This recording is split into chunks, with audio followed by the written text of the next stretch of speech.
ඒ තමයි මේ රටේ රජුරෝ මෝදඩේම ගිය ඇමතිවරුත් එක්ක කතිගාවත තමයි දඩේමේ යද්දී මෝ රංචුවක් වට කරද්දී කවුරු හරි ළඟින් මුවෙක් පැන්නොත් ඒ ළඟින් පැන්න කෙනා මුවා ගිය තැන හිටපු කෙනා කොයි ලෝකෙන් හරි මුවා අරන් එන්න ඕන. කරුමෙට දඩයමට ගිය රජුරෝ ළඟින් මුවා පැන්න. ලැජ්ජාවට රජුරෝ දිව්වා. මුවා පිටපස්සේ ගිහිල්ලා ඈත පර්වතින් පර්වතයට ගිහිල්ලා මුවා හති වැටිලා වැටෙනකොටම කඩුවෙන් දෙබෑ කළා. ලීයක් කපාගෙන ලීයේ දෙපැත්ත උල් කරලා අර මස් කෑලි දෙකේ ගහගෙන කද කරේ තියාගෙන ඇවිල්ලා මහන්සියට ඉඳ තැනක් බැලුවා. වලාකුලක් වගේ නුග ගහක් තියෙනවා. ඒ නුග ගහ යට ඉඳගත්තා. ඒ හාන්සි වෙලා ඉන්නකොට පින්වත්නි ටිකක් වෙලා යනකොට නැගිටින්න හදනකොට මේ නුග ගහෙන් යකෙක් මතුණා. නුග ගහෙන් යකෙක් මතුණා.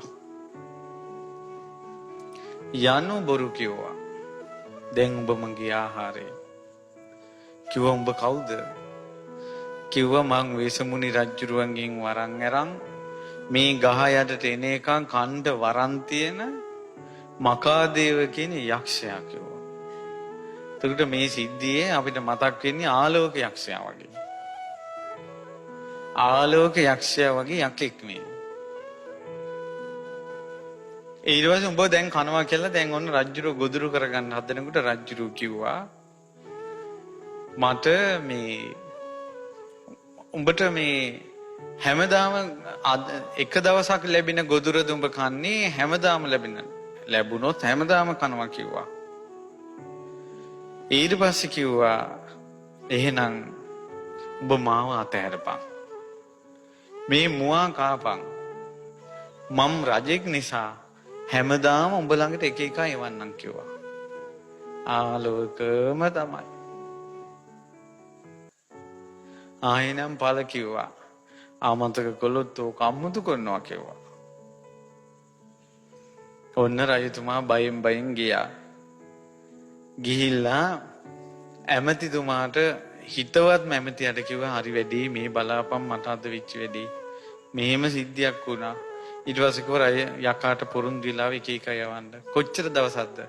අනේ දවස් ගාන අහගන්න බැරි වුණා කිව්වා. රජතුමනි පුදුම අපරාධයක් ඔබතුමා කළා තියෙන්නේ. දිනයක් තීරණය කරගෙන ඉන්න බෑ. යහවල් දවස වෙනකල් දෙනවා කියලා. මොනවා හරි යකෙකුට හරි කියන එක හරියට කියන්න බෑ කිව්වා. ඊට පස්සේ අර යක්ෂයා ඔන්න දැන් හිරගෙදර මිනිස්සු ටික ඉවරයි. හිරගෙදර මිනිස්සු ඉවරුණ තැන රජුරෝකව දැන් මොකද කරන්නේ? එහෙනම් රජතුමනි මුදල් කහවණු පොදියක් ඇතා පිට තියලා මේ කහවණු පොදිය අරන් යකා ළඟට නුග ගහ ළඟට බත්තලියක් ගෙනියන්න ටිකක් වරින් කියලා අනබෙරක ගහ යවමු කිව්වා. එකෙක් ගන්නෑ.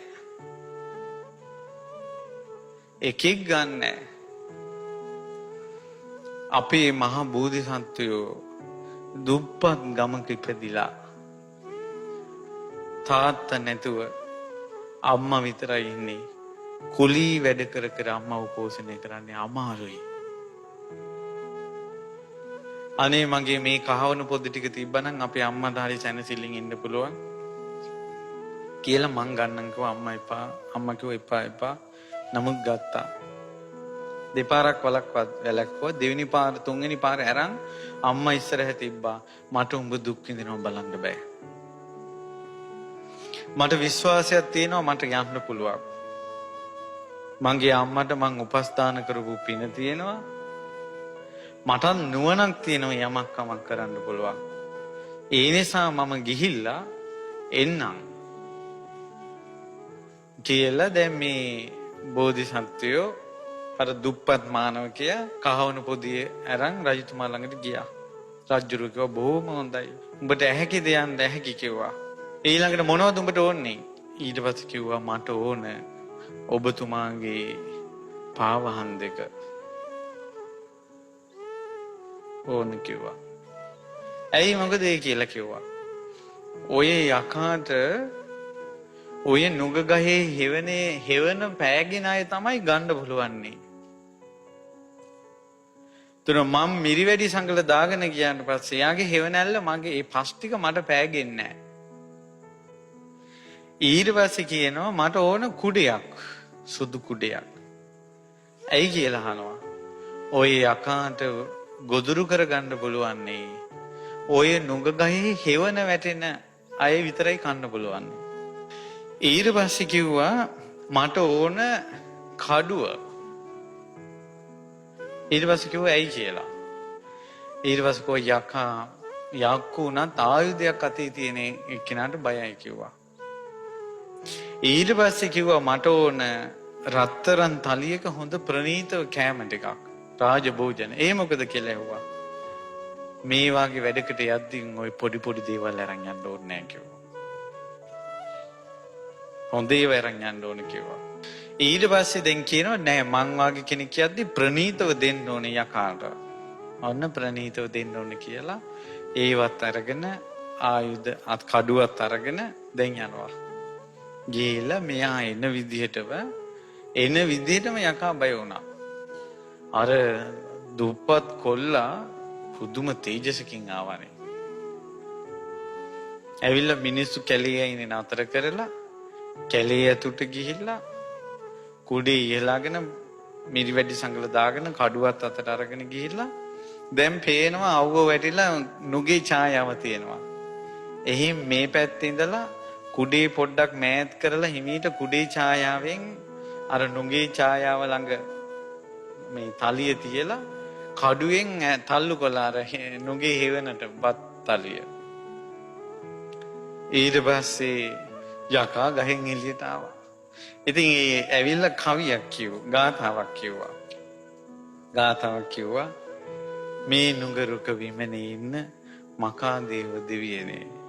මස් රසයෙන් යුතු රසවත් බතක් තොපට පිසිමිනේ. එව්වේ අප රජතුමාය තොප වෙත බැති වඩමිනේ. පෙරට ඇවිත් වළඳෙනු මැන බත තොපටය දෙවියනේ. උඹට කියනාවේ වරදන්න කිව්වා. අර මකාදේව යක්ෂයා නුගගහින් ඇවිල්ලා කිව්වා නෑ බත විතරක් නෙවෙයි උඹත් මගේ කිව්වා. ඊට පස්සේ කිව්වා නෑ. ඔය මං කරා එන්න එපා කිව්වා. කහවණු පොදිය ඇතාගේ පිටේ තියලා නුග ගහ ගාවට එන්න මිනිස්සෙක් හොයද්දී මුළු රාජ්‍යෙම මං විතරයි කිව්වා ඉදිරිපත් උනේ. වෙන කිසි කෙනෙක් ආවේ නෑ. මාවත් කෑවොත් එහෙම අර මේ කුමාරයාගේ නම සුතනු පණ්ඩිතයත් යකා කෑවා නම් ආයෙ නම් කතා කරන්න දෙයක් නෑ කියලා එකෙක් එන්නේ නෑ උඹ ගාවට. මාව බේරලා යවුවොත් ආයෙ එකෙක් මේ බත්තලියක් අරන් එයි කිව්වා. ඊට යකා කිව්වා නෑ ඔය කතා එපා මාත් එක්ක. දැන් ඔන්න ආදරෙන් ඔය කතාව ගියේ දෙවෙනි පාර කියනවා බලපන් කිව්වා උඹට නුග ගහේ හෙවණ තමයි හෙවණ යට ඉන්න එක්කෙනා කන්න පුළුවන්නේ. මං ඉන්නේ කුඩේ යට. උඹගේ පස්පෑගුණ නුගේ යට තියෙන පස්පෑගුණ කෙනා කන්න පුළුවන්නේ. මං ඉන්නේ මිරිවැඩි සංගලක් උඩ කිව්වා. සම්මාව ගොදුරු කරගන්න දෙන්න එපා. මතක තියාගනින්කෝ මේ අතේ මොකද්ද තියෙන්නේ කියලා හැවුවා. ළඟට ආව කපනවා කිව්වා. ඉස්සලා ආදරෙන් කිව්වනේ. වරදක් නැහැ. කපනවා තෝ කිව්වා. යකා බය වුණා. ඇත්තටම අද කාලේ ඔහොම යකෙකුට කතා කරන්න එකෙක් නෑනේ අප්පා. ඊට පස්සේ ඒකෙන් තේරෙන්නේ නිර්භීත කමට ඕන යකෙක් බයයි. මේ යකා ආලෝක වගේ යකෙක් නෙමේ කොල්ලෙකුට බය වුණේ. ඊට පස්සේ මොකද උනේ? යකා දැනගත්තා මෙයත් එක්ක නම් හැප්පෙන්න අමාරුයි. කිව්වා හරි ඔය තලිය තියලා උඹ ඵලයන් දැන් කිව්වා. ඊට පස්සේ අර සුතනු පණ්ඩිතයන් කියනවා යක්ෂය ඒ වුණාට උඹ කරන වැඩි හරි නෑ. අවුරුදු ගානක් උඹ මේ ප්‍රාණීන් හිංසා කර කරන වැඩි හරි නෑ. උඹ මේක නතර කරපන්. ඊළඟට උඹගේ මේකෙන් පෞරස් වෙලා උඹ නිරේයයි කියලා විස්තර ඔක්කොම ටික කියලා උඹ නිසා මං දැන් ගෙදර යනවා. ඊට පස්සේ මගේ අම්මට පෝෂණය කරන්න පුළුවන් අම්මව මේ ලැබුණ ධනෙ මට එහෙම උපකාරයක් ලැබුණ උඹ නිසා මට ඒ උපකාරය ලැබුණේ උඹ නැහිනවා දකින්න මං කැමති නෑ. ඕක අතහැරපන් කිව්වා. එතකොට අර සසර බැඳීමත් එක්ක වෙන්න ඇති කියන වචනේට ඔළුව නමනවා යකා. කිව්වා උඹ මේ කැලේට වෙලා ඉන්න එපා. උඹට මං දෙවුලක් හදලා දෙන්නම්. ඒ දෙවුලට හැමදාම මං කිරිබත් තියන්නම්. ඒවා කකා ස්තුති ගීත ආහා හිටපන් කිව්වා. ඔළුව නැමුවා. එහෙනම් මේ කුඩේ අරන් වරෙන්කෝ කියලා කුඩේ දුන්නා. දැන් යකා කුඩේ ඇල්ලුවා කාටද? අර සුතනු කොල්ලට. එහෙනම් මේ කඩුවත් ගනින්කෝ කියලා කඩුව දුන්නා. මේ තලියත් ගනින්කෝ කියලා තලියත් දුන්නා. දෙයියනේ කියන්නේ පින්වත්නි අර යකා කුඩේ අල්ලගෙන එනවනේ අර කොල්ලට.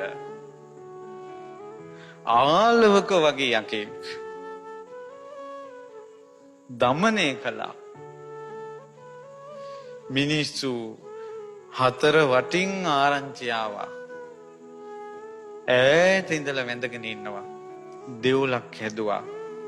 ඒ දෙවුලට කිරිබත් තියන්න සැලසුවා. ආයෙ ප්‍රාණඝාතය කළේ නෑ. ඒ සුතනු විදියට හිටියේ මහ බෝධිසත්වයෝ රාජ්‍යරු ආනන්දයන් ආලෝක වගේ යකික් විදියට හිටියේ අංගුලිමාල. මට ලස්සන සිද්ධියක් නැවිලා පේරුණා. අර දමනය කරලා දෙනව නේද කුඩේ.